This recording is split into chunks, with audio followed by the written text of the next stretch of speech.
Après 9 saisons en NBA, 3 bacs de champion et un titre de MVP des finales, Tony Parker n'avait plus grand-chose à prouver dans la ligue.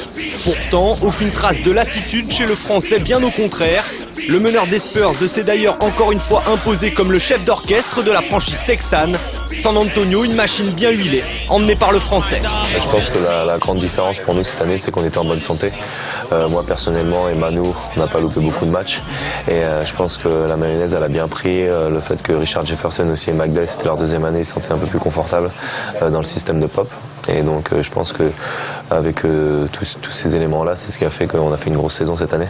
Une saison régulière dominée de bout en bout par les Spurs, derrière les 17,5 points et 6,6 passes de Parker. Malgré sa non-sélection pour le All-Star Game, le numéro 9 texan entouré de Duncan et Ginobili réalise pour beaucoup sa meilleure saison en NBA en conduisant San Antonio à la première place à l'Ouest avec un bilan de 61 victoires et seulement 21 défaites.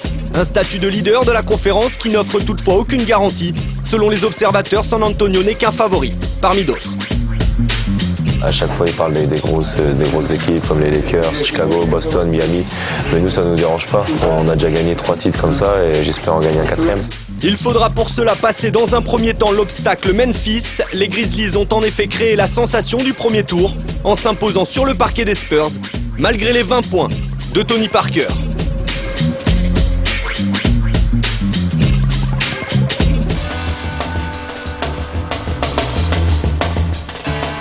Avec seulement 28 matchs disputés, difficile de juger la saison de Rodrigue Beaubois. Blessé au pied droit, le Français a renoué avec la compétition le 16 février et cravache depuis pour retrouver son niveau. Ça fait quand même 6-7 mois que j'ai pas joué au basket, donc c'est clair que ça n'allait pas revenir tout de suite comme ça. Donc c'est à moi de continuer à travailler. Bon, logiquement ça reviendra, j'espère, très vite. Et en effet, depuis son retour, l'arrière de Dallas monte en puissance au point de cumuler presque 18 minutes de temps de jeu pour 8,4 points et 2,3 passes. Bien intégré dans la rotation de Rick Carlisle, Beaubois est une nouvelle fois au rendez-vous des playoffs, avec en plus l'expérience de la saison passée et l'élimination au premier tour face aux Spurs de San Antonio. Forcément, j'ai déjà fait des playoffs. J'ai joué réellement qu'un match. Donc c'est clair que cette année, logiquement, ça va être différent. Donc,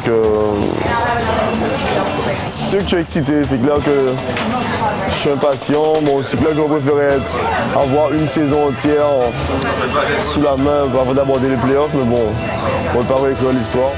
De nouveau blessé, Beaubois n'a pas participé à la première rencontre des Mavs contre Portland, mais devrait apporter sa technique et son agilité dès le deuxième match, toujours prévu à Dallas.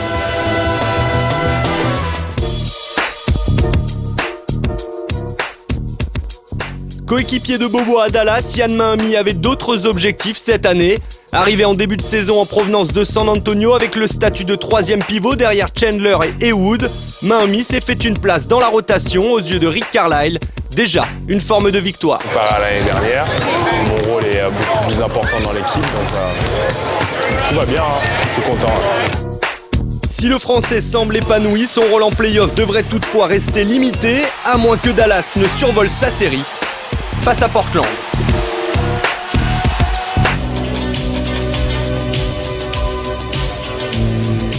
Portland, justement, c'est la franchise de Nicolas Batum, dernier Français engagé dans ses playoffs à l'Ouest. Arrivé sur la pointe des pieds en 2008, l'ailier des Blazers a depuis pris une nouvelle dimension. Défenseur confirmé, shooter polyvalent, Batum est passé du statut de simple option à celui d'élément indispensable à Portland. Plus de 12 points et 4 rebonds de moyenne en 31 minutes, des stats en constante progression. Son rôle en play-off à l'occasion du premier match contre les Mavs n'a fait que confirmer la tendance. Avec 14 points, 2 rebonds et 4 passes, Batum est bien présent et pourrait définitivement marquer les esprits.